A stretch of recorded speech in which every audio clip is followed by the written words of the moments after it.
Welcome to the Pump Take Sports Show. It's the biggest show of my life. It's the biggest show of our football show so far. Today is the divisional round of the playoffs, including the Green Bay Packers, baby, going up against the LA Rams in game one. Then we're going to be talking about game two, the Buffalo Bills versus the Baltimore Ravens. Game three, so this is the Sunday slate now. We've got the Browns versus the Chiefs. And then game four, we got the Buccaneers versus the Saints. So, Aidan, why don't you start us off here with your thoughts on Rams Packers, and I'll go after you. Yeah, I mean, at this point, we know what these teams are. That's what's so interesting about the divisional round. We know the identity of these teams, and it's just going to be pure, them going the strength versus strength, and nothing could be embodying that more than the marquee matchup of this game, Davante Adams going up against Jalen Ramsey. It's basically the story. It's what you've heard all week, and there's a reason for that. I cannot wait to watch that matchup. But like I said, it just kind of embodies what these two teams are. It's a traditional matchup of offense versus defense. The Rams been an elite defense all season. It's how they beat Seattle last week. It's how they've been winning, over the course of the last three quarters of the season. Meanwhile, the Packers, led by the presumptive MVP Aaron Rodgers, leading that offense to, I don't want to say record breaking. I don't want to go that far, but pretty close to it. And so, yeah, it's going to be really, really exciting to watch these two teams square off. It's, like I said, strength versus strength. And the Adams versus Ramsey matchup, man, I mean, I'm sure you can attest to it, but it's just so interesting because Adams has basically just taken whatever he's wanted all season from any corner. He's just been taking lunch money left and right. Yeah. And then meanwhile, Ramsey is like, almost, I mean, I don't want to say we've never seen it because we have seen it, but it's so rare what Ramsey does. Like, you think of number one corners going up against the number one receiver, but so often in the NFL, that's not really what happens. Like, the best example of it is Jair Alexander, who, I will be the first one to say he had the best season of any corner last season, but he did not shadow number one receivers. He played a side of the field. That's not taking anything away from him. It just is saying Jalen Ramsey does that. Role. Yeah, exactly. Ramsey does that. To do a different thing. Ramsey is a shadow. Jair Alexander is not a shadow. He's elite at what he does as well, but he is not going to, like, when the Rams come into Green Bay today, they're not thinking Jair Alexander is going to cover Cooper Kupp. No, it's just not like that. He's going to cover whatever guy is on that side of the field. That's exactly. Right. Yeah. And again, that's not taking anything away from Jair. Like, there's no saying that he can't do that. In fact, there's good evidence to suggest that he can. But it's just that's so crazy. That's what makes this matchup so interesting, is what those guys do is, like, it makes it impossible, really. Like, you want to say Adams because he's been, like, I guess the better player at his respective position is going to win the matchup. But, I mean, we've never really seen Adams face a corner like Ramsey. So that's going to be interesting. Such a big moment, right? Because, like, Davante Adams has, I mean, he was good last year too, but there's no doubt that this year he's taken his step forward to being the guy in the NFL. He's the guy on the Packers. Every single guy who follows the NFL knows who Davante Adams is. And this wasn't the case 3 years ago. Yeah, he's getting his respect as a top 3 receiver now. Absolutely. And this is the biggest game of his career. This is a game where we are absolutely leaning on him to cook Jalen Ramsey, as you were saying, maybe the best corner in the NFL. Probably the best corner in the NFL. And so how much of you've seen in previous weeks, how much of our offense has run through Aaron and Adams and that connection there. It is so important today for Davante Adams to come on top of this matchup. But I'll tell you this right now, I think he will. Book Adams for over 80 yards this afternoon. Book him for over 7 catches. I think it's going to be embarrassing. I think Davante Adams has a mentality that he's going to come into this game. And yeah, Jalen Ramsey is a good player. But I find what a lot of Jalen Ramsey does, and let me just say before I just go off the rails here. Obviously, I'm a Packers fan. Obviously, there's a lot of emotion flowing through my blood this afternoon. So, like, take everything that I'm saying like with a grain of salt and a little bit objectively, as I'm going to be talking about some Rams players here. So Jalen Ramsey, so there's no doubt he's a good player. He's a great player. He's an elite player. But Jalen Ramsey gets in your head. Jalen Ramsey is a good corner at playing mind games at you, where Davante Adams will not let that happen. Davante Adams is a professional, and I'm not saying other receivers aren't a professional, but Davante Adams is he has the mindset that he's the best receiver in the NFL. It's kind of like what I call the Harden mindset in basketball. Harden thinks he's the best player in the NBA, and Davante Adams thinks he's the best player in the NFL, like best receiver in the NFL. Yeah. He knows deep down that he can go up with any corner in the NFL and he's going to win that matchup. And I think this afternoon is Davante Adams' biggest opportunity to do what he promised to do when he signed with Jordan, and that's be the best he can. If Davante Adams cooks Jalen Ramsey this afternoon and plays well, the narrative of what Davante Adams is in the NFL will skyrocket even higher than what it is right now. And it'll be hard not to supplant him as the best receiver in the NFL if he has a big game this afternoon. I 100% agree. And there's a couple things I want to piggyback off of that, because I was going to say this one earlier, but the first one is, it's so weird because the Green Bay has throughout its history so many good wide receivers. Yeah. Like you think of like, Donald Driver, Greg Jennings, Sterling Sharp. Yep. You could say Jordy Nelson. He was good. Jordy Nelson. Yeah. Yep. Yeah. Even like, smaller guys like Cobb, like they have these kind of, marquee names. And I don't know, maybe you'll remember it, but like, the really old receiver that like everybody always says is one of the best. His name is escaping me, but he played for the James Packers. Jones? No, like really, really old. Like, I'm gonna like look like an idiot if I try and guess what decade he played in, but I'm gonna guess like it was like the 60s or something like that. Okay, like a guy from way back. Yeah. Okay. I can't remember his name, but some people will know who I'm talking about. Either way, like he would be like, these guys go down in history as some of like the best receivers, some of them the best receivers in history. And at least like you look at the Green Bay Packers and say, wow, like what a great group they've had over the years. Davante Adams is like now up in the conversation for the best one out of all of them, which is crazy to think, because like you go back a couple years ago, like Packers fans were calling for his head, like saying he should be cut. And I will, and so crazy. And I will have you attest to this, that when Davante Adams was people were calling him for getting cut, I was standing by him the entire time and saying, that's the year I ordered my jersey. Actually, we still had Nelson, we still had Cobb, and I ordered an Adams jersey, and like you could see that he had the raw talent there. He was a bit of a dropper. But now in his career, this man put in the work and the dedication to the things that he does well are things that are so impressive because it's the things that have a high skill curve to be good at. You look at receivers like Julio Jones, and I'm not taking anything away from Julio here, but Julio's just body type, or guys like Megatron, their body type is built where they immediately have the advantage over you. Adams isn't necessarily massive. He isn't necessarily way stronger than the other guy, but Adams is the quickest receiver off the line. It looks like art.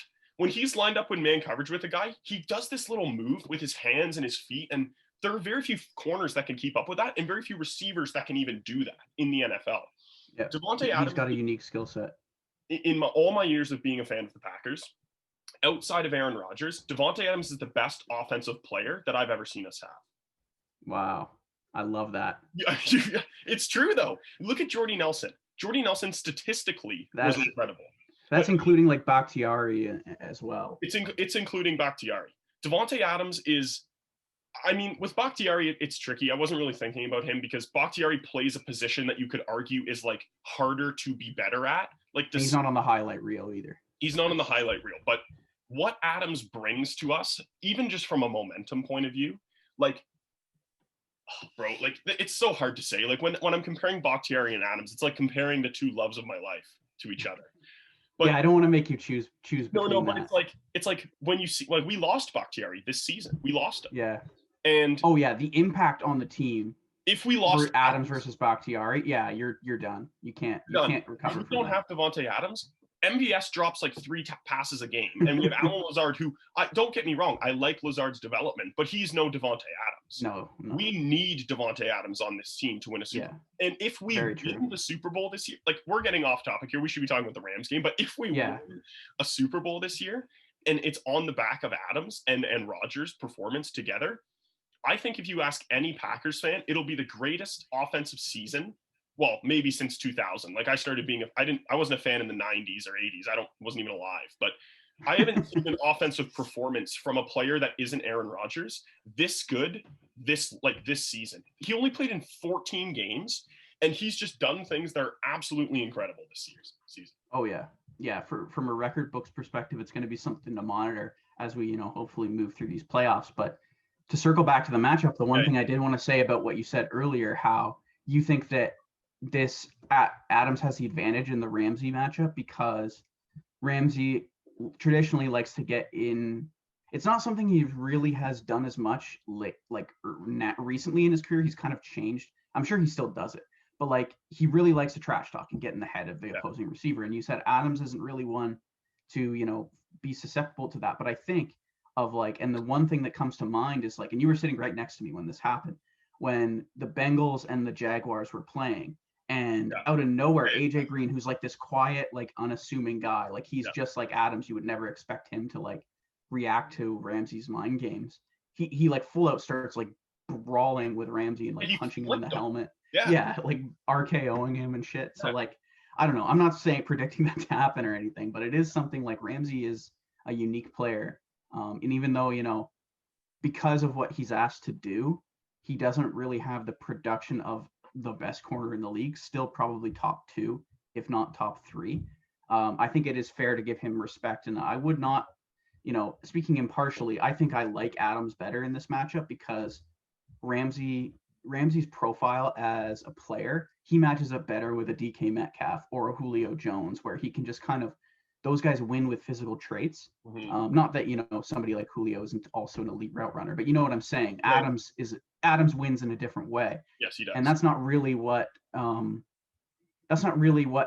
Ramsey is primed to sort of take away from the opposing receiver, like he is with Metcalf, with Julio, with some of these other, guys that rely on physical traits. So, I mean, it's one of the reasons why DeAndre Hopkins got his in their matchups over the years. Obviously Ramsey got the better of him a few times, but Adams and Hopkins are more similar than Adams and Metcalf would be, is basically what you're saying. Exactly. So I think that's why Adams has the edge in this matchup. But the reason why we're talking about this so much is because, like you were kind of alluded to earlier, I think this is the deciding factor in the game, because we were saying it's offense versus defense, and the Packers offense is Rodgers to Adams. You sprinkle in a little Tunyon, a little Lazard here and there. Yeah. Right. But against this Rams defense, they have the horses to take away those guys as well. It's not just Ramsey, it's Darius Williams. On the opposite side, it's Aaron Donald and Michael Brockers and So I mean, obviously this is going to be a really interesting matchup overall, but I think it's going to be decided on, at the end of the day, I think it's going to be a relatively close game. I'm not saying outside of the Packers are favored by 7. I think that they could easily cover that. But I'm saying I think relatively speaking to when you're looking at a Goff-led offense versus a Rodgers-led offense, it's going to be close. So if they can get the advantage of that Ramsey-Adams matchup, I think this game is going to be well in hand for the Packers. And I assume you agree with me on that.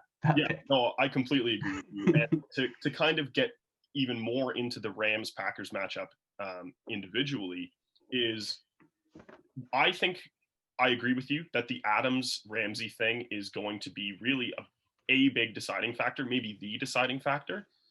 But another big deciding factor here is going to be the Packers defense today. Yeah.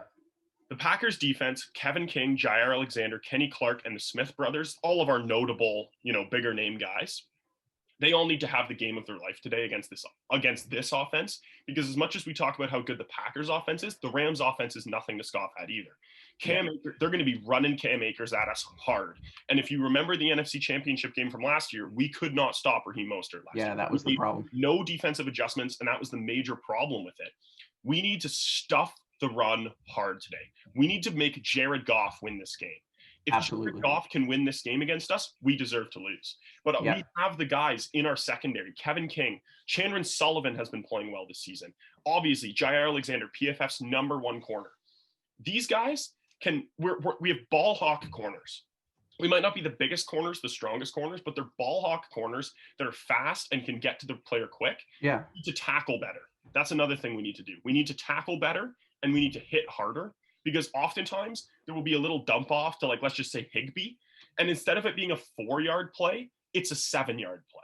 Those things need to be cleaned up because our corners aren't making the tackle down. Christian Kirksey needs to have a big game today. Oh, yeah. The entire defense, just as a whole, needs to play well. And it's what needs to like I just said, I don't want to repeat myself too much, but we need to make Goff win this game against us. We can't let, Cam Akers run all over us today. Yeah, no, that's a great point. And, I had this written down. The Rams' path to victory is exactly that. We've seen it. You mentioned it in the NFC Championship last game. The reason why, besides Mike McCarthy, the Packers historically have lost games that they should have won is because their defense just absolutely folds in big games, and Rodgers can't get on the field to win games. Like the Julio Jones game where they had him matched up with like Quentin Rollins one-on-one. Yeah, he like cooked him comes to mind. And that kind of thing where it's like that's how the Rams win this game is they win it scheme wise and likely through the rushing game where they get like 300 400 rushing yards. Mm-hmm. And like I said, Rodgers just can't get on the field and the defense just stays out there. And we know you were kind of mentioning it too, and I, like you were saying, I don't want to just keep repeating things, but the Packers defense is definitely a run funnel. They don't have a strong run defense this year, and their secondary is very, very good. Not just the corners, mainly Jair, but also the safeties are really nice. Two really nice players.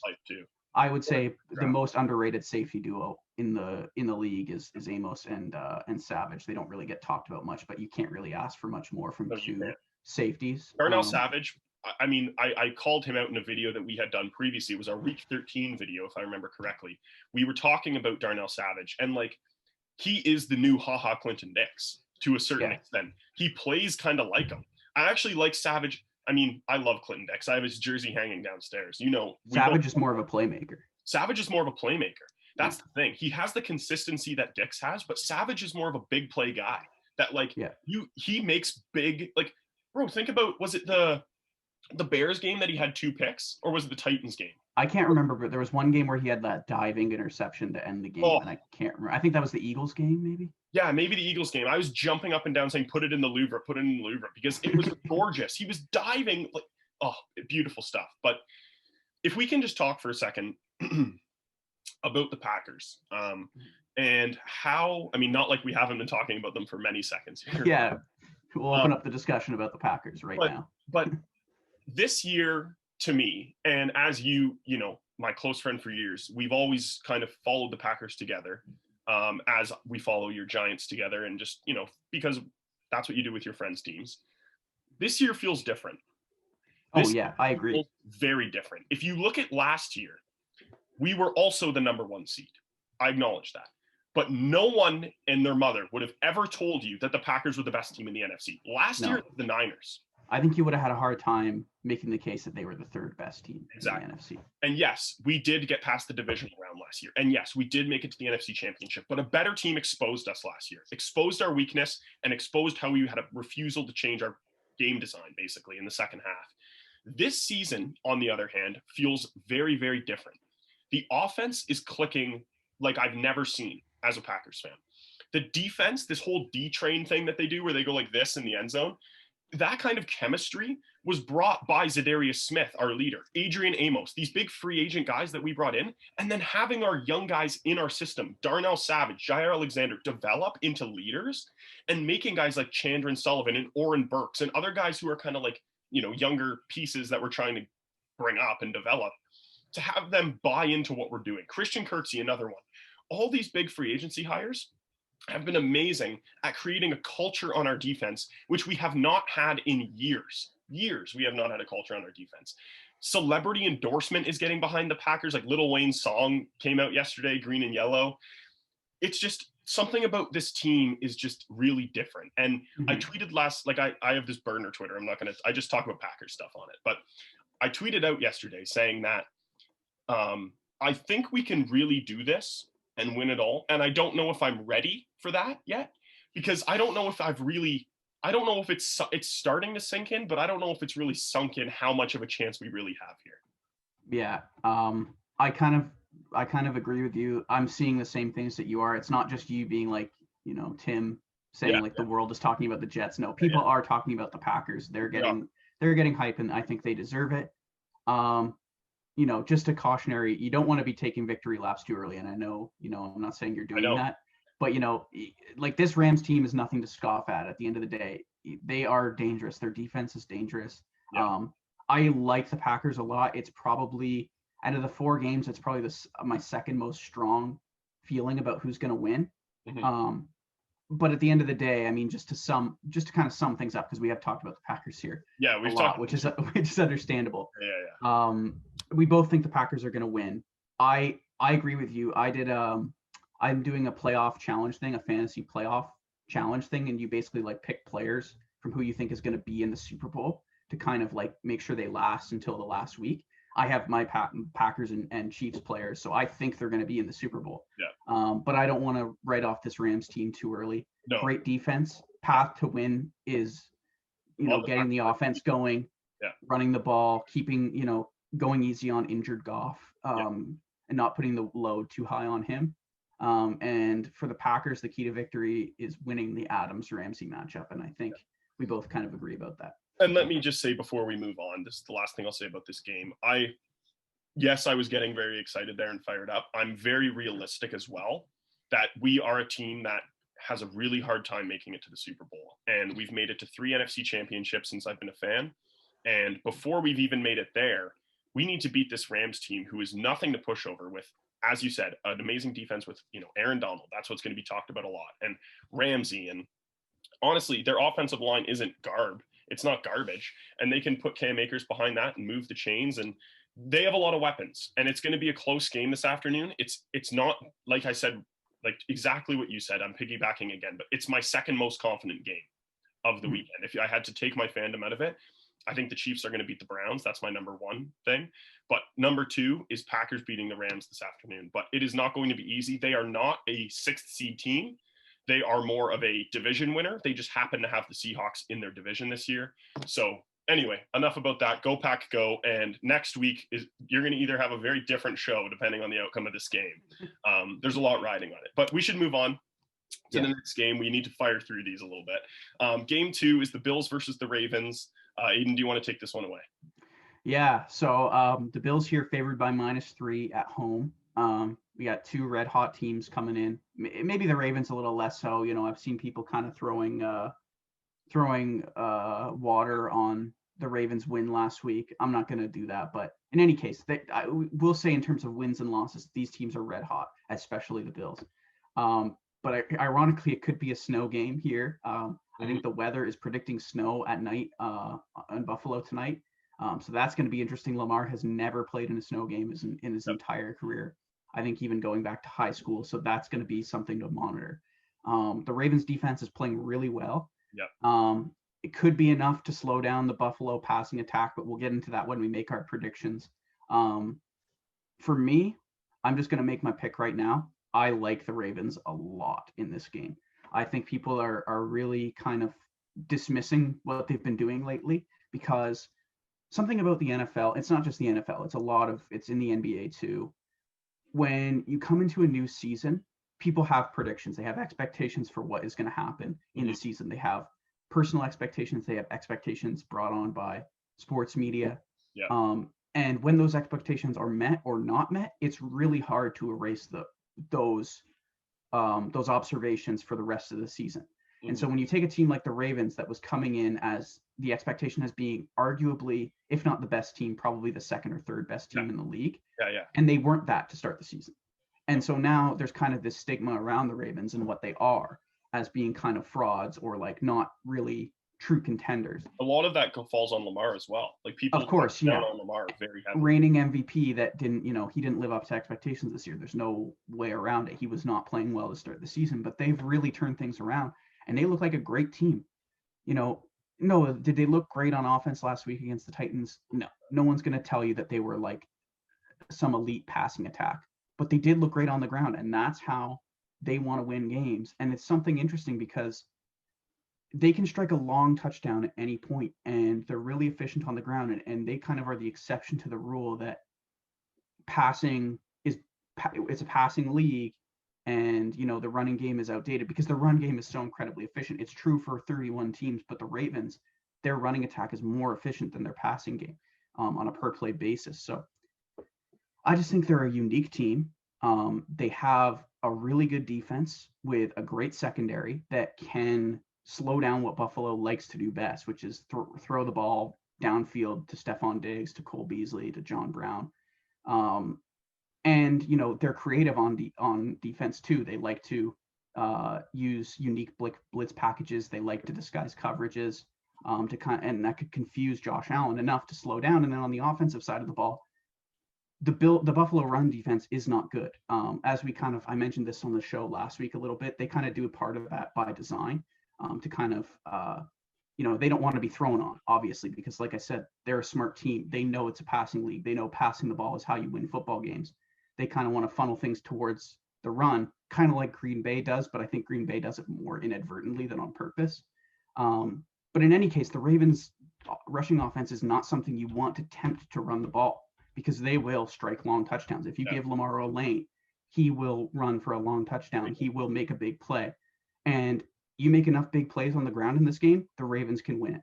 And I think that's what's going to happen tonight. I think Ravens are going to shock the world, and they're going to establish themselves as true contenders, because people don't want to give Lamar credit. They don't want to give Lamar credit. They don't want to give the Ravens credit, but he absolutely deserves it. And I think he's going to prove he's a top player in this league tonight. And I think the Ravens just kind of catch the Bills sleeping, thinking that they're good, and they just take down this Ravens team really easily. Not that the Bills aren't good, but thinking they've been kind of getting things easy. Well, and that's the thing, right? What I was going to add on, not to interrupt you, but is that no, go ahead. The way the Ravens are perceived this year, it's the exact opposite with Buffalo. And Buffalo is a little out of their water in this game. Like Buffalo, until a few years, like think about Josh Allen last year. Think about Josh Allen the year before. This is not a quarterback we would have been saying can beat Lamar in a playoff game this season. And Buffalo doesn't have experience being in this position where the lights are brightest at 8:20 at night and they need to march out there against Baltimore and win a game on Josh Allen's arm. That's going to be the challenge for them. That's going to be the challenge because this Ravens team is experienced. They do know what these moments are like. They've had them against the Chiefs in previous years. They've had them against other teams.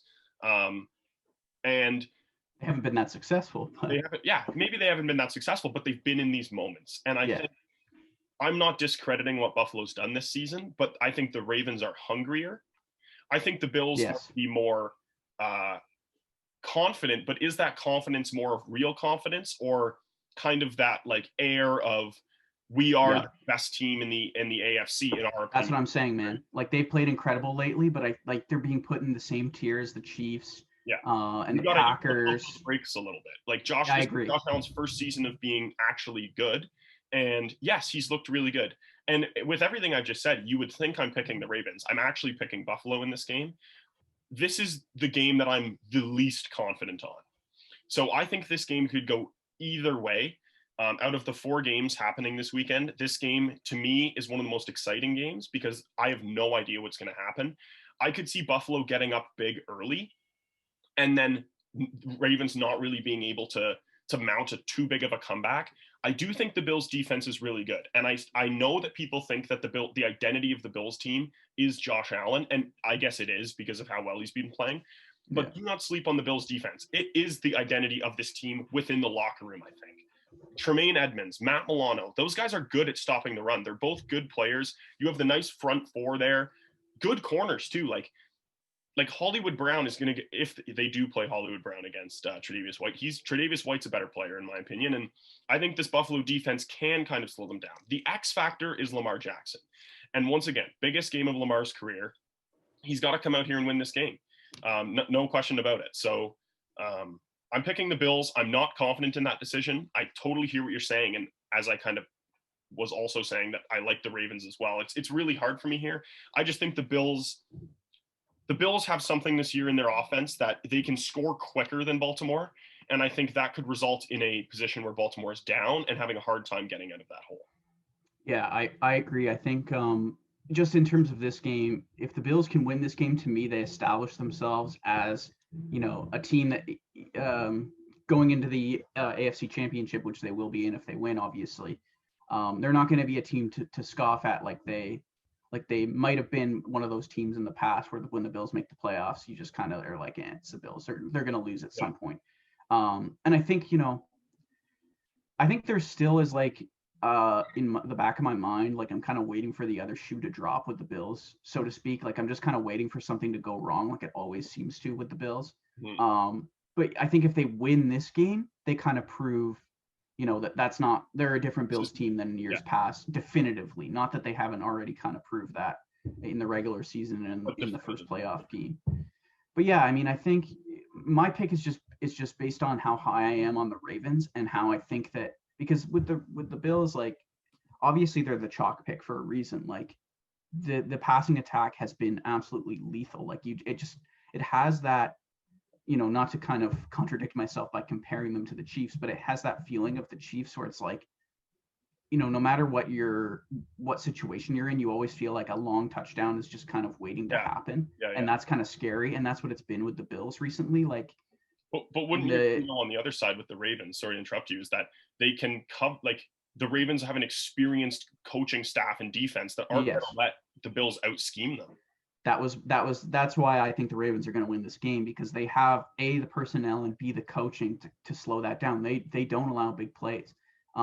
And unlike the Indianapolis defense, which is really good, it's really solid, the personnel is not really as strong on the back end as the Ravens have. Like, they have, 3 corners that are legitimate, they can cup. So I don't know. I think that's going to be enough. The Ravens, I like their coaching staff.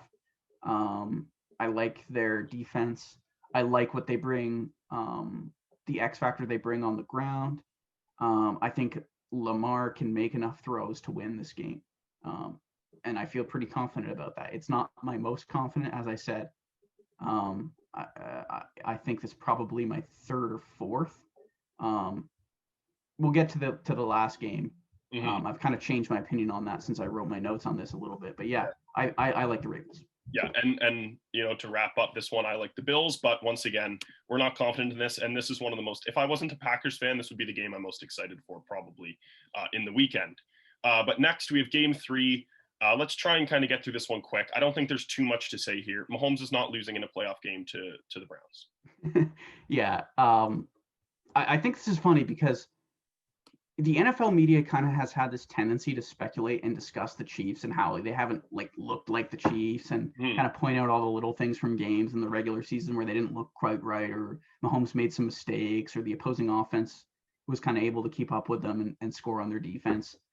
And it's not as fun when you're analyzing sports to just kind of accept the Chiefs for what they are, which is the dominant team in the league, the best team. Yeah. And I get it, but I'm here to make a pick. And the choice to me is very obvious. It's the Chiefs. It's the Chiefs. Okay, they're the best team in the NFL. They're the best player in the world.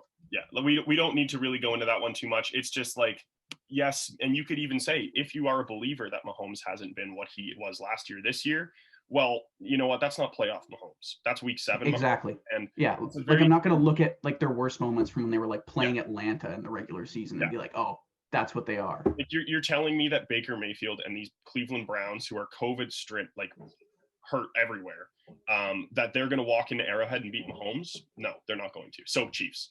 Next game, if you're okay, move on. Game 4 is there's going to be lots more to talk about here. So the Buccaneers versus the Saints. Do you want to take this one away? Yeah, sure. Man, this is tough for me because a few days ago when I wrote my notes, I picked the Bucs and I was very, very confident in that pick. But I've been doing some thinking about this game, and this is going to be a really great. This is the game I would say I'm least confident in. Now, just after thinking about it, because before I was thinking okay, so the Saints absolutely dominated the Bucs last time, and arguably both times they played them before. This is the third matchup, obviously, as division rivals. Yeah. And as good as the Saints were in terms of their record, those Bucs games were really one of the only times they looked totally dominant, and like the second best team in the NFC. A few other times it would be like they're playing games like they did against the Bears, where they even though they covered the spread, the Saints are much better than, or at least much better on paper than how they actually played against a shitty Bears team, right? So history would suggest that we're going to see a dominant Saints team against Tampa, but the Bucs are figuring things out like they weren't when they played the Saints the first few times.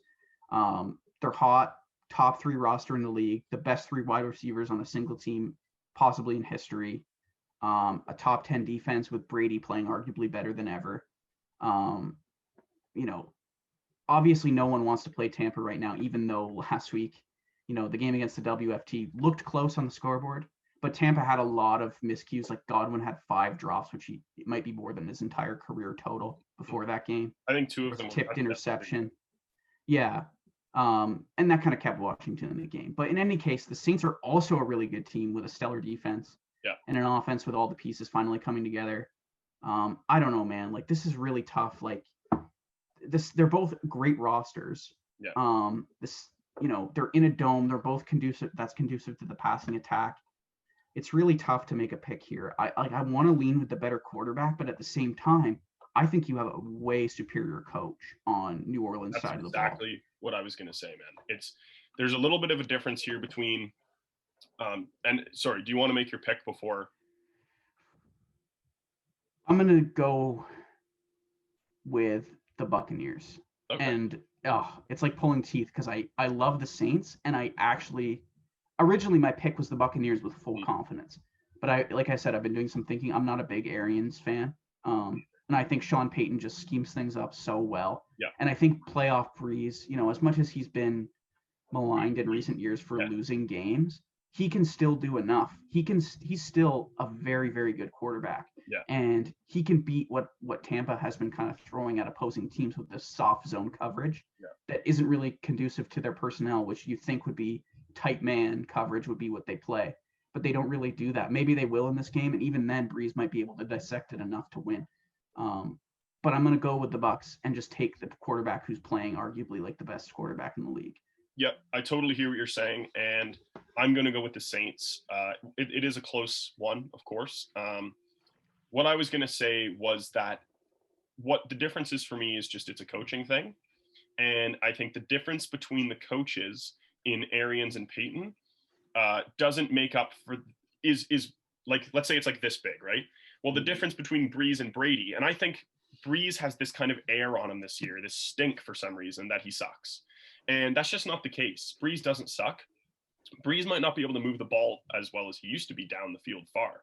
But playoff Breeze is a different kind of guy. He's in the dome. He's going out there to win a game. And I think the difference between the coaching overcomes the difference between these quarterbacks.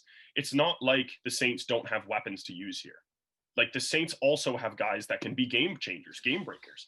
If Alvin Kamara can just absolutely run on this defense, like, who's to say the Saints just can't get up and Bucs can't come back? Obviously, it's hard to bet against Brady, but Sean Payton is going to scheme this up to where it's tough for Arians to compete in a chess match on Sunday night. Yeah, I think that is 100%. You have the 2 paths to victory, and it's like the 2 things that affect games arguably the most in the playoffs, especially. You have the quarterback versus the coach. I think Brady is unquestionably the better quarterback at this point. There's been games where he's looked his age. Like, it's not like LeBron where it's like you watch LeBron and he is clearly the best player in the league, and like there's not even 1 centimeter of regression that LeBron shows. With Brady, it's like there's some games where he looks his age, and then there's like other games where it's clearly not a long-term. Like, it's not like he's over the hill completely. Yeah. And right now he's playing, like I said, better than he arguably ever has. He looks like he does in his prime. Whereas Breeze, that's not the case. But then on the other side, I'm not a big Arians fan. And even though they've kind of figured some things out, I still have a sour taste in my mouth from the way that they went into the season with this offense, like with basically this either vertical down the field route or check down, which was not really smart to do with a quarterback that can't escape the pocket. Mm-hmm. And I'm still kind of annoyed by that, even though, like I said, they've kind of got things together. But even with that in mind, like, the way to beat Brady and the way it's always been to beat Brady is with pressure up the middle. And I think the Saints have personnel on defense and the coaching to get that pressure and to win the game. Yeah. And if I can add something as well to what you're saying, of course. When they put it together, this, like, kind of just this year, like, the analogy that I just thought of that I'm going to use for this is the Buccaneers are like a puzzle. Like, yes, it shows you a picture, but there's pieces to the puzzle that all kind of are new, and they were just put together in one season, like Arians and Brady and Mike Evans and all this stuff, Antonio Brown. That's all a puzzle. Yes, it shows you a picture. The Saints are like a painting. Yes, you see the picture, but it's one canvas. Like, that team, Breeze, Peyton, all that stuff. It's a good analogy, right? Like, they're both showing you a picture, but one of them has pieces and the other one is one canvas. And in a game where it's so close between these teams, I just think the Saints are going to win this game because they've done this before. It's the same guys. They're used to it, and obviously Brady's done this before too. But he's in a different place now with different players. He no longer has his comfort with Belichick and Edelman, and I mean he still has Gronk, I guess, but Gronk's like what, has like 19 concussions and can barely like block. So one less than you. Yeah, a little less. Yeah, a little less than me. But yeah, man. I mean, I like the puzzle versus painting analogy, and that's kind of how I'm picking this game. Yeah. I think that like I'm kind of here's how I'm looking at it, right? My head says Saints, my heart says Bucks in this game, right? Because what I'm thinking is like the Bucks can very easily win this game if Brady is Brady and he's able to dissect the defense, whatever the Saints, like really solid defense that can disguise coverages, which has historically, caused Brady some problems. With those receivers, he's good enough to do that. So I have confidence in that. But then the other thing that Arians and Bowles and this coaching staff needs to do is put together a game plan that can slow down what Breeze likes to do. Yeah. And I am not confident that that's going to happen. If they do it, they can win, and that's why I'm picking the Bucks. But the reason why my head says Saints is because I'm not confident that they can do that, because like I kind of alluded to earlier, you have these like really fast linebackers and these really big, strong corners on the outside with Jamel Dean and Carlton Davis. And you look at that personnel, and like me as a football fan, I'm like, you want to play tight press man coverage and sort of just bully the opposing offense in that scheme, but they haven't really done that outside of a select few games this season. And if they're not going to do that, like they did against the Packers, and look what they did, like they totally, they destroyed us. They destroyed them. And so if they do that, I feel like they're going to win, but they just haven't like really shown that self-evaluation to like know that that's what they're good at. So I'm not really confident that that happens. But if they do, I do feel confident. So I'm just going to bank on that happening and choose the Bucks. It's so fun when we get to the divisional round because it's like when you're in the wild card and you're, even when we did all of our, week 13, 14, 15, whatever, there's so much discrepancy, right, between teams. And when you get to where there's only 4 games left on the NFL schedule, you look at it and maybe outside of the Chiefs and the Browns, there is no clear like absolute victor here. Like, I mean, I like to think the Packers will beat the Rams this afternoon. I'm confident in that. But God, like these are good teams left, man. And like really it can go any way. So it's a lot harder to pick with accuracy. Like we keep going back and forth. But yeah, anyway, to recap my picks, we'll just do a little recap here. I'm going Packers, Bills, Chiefs, Saints this weekend. Yeah, I'm picking the Packers, I'm picking the Ravens, I'm picking the Chiefs, and I'm picking the Buccaneers. And I actually this morning I put together a money line parlay for these games, including every game except the Buccaneers Saints game, because I was like, I don't want this ruining my parlay if I'm wrong, because I feel so close. Do you have the part, like for anyone who's listened in this far to our show, maybe give them a little betting advice on, do you have the parlay there?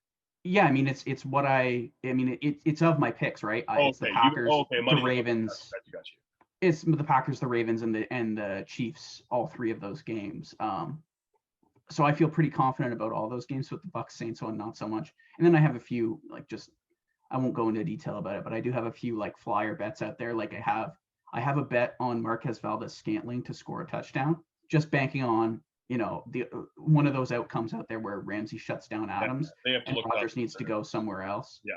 And always with Marquez Valdes-Scantling, there's a chance he doesn't do anything, like literally 0 across the board. Yeah. But there's also a chance that he has like 2 touchdowns and 150 yards. So I love MVS, man. In the Lil Wayne song, he doesn't shout MVS out, and I wished he did, because MVS needed a little shout out, because who knows if MVS will be on the team 5 years from now, 6 years from now. But I'm not going to unlikely, I would say. He's such a character. He's just such a character on the team. But all right, well, we should wrap this up. Thank you for listening very much to me and Aidan ramble about our divisional round. Next week's show is huge. It's the championship show, NFC, AFC, 1 game away from the Super Bowl. And we hope to see this team right here going there. So thank you very much for listening. We'll be back next week as usual, and we'll see you next time. Bye-bye.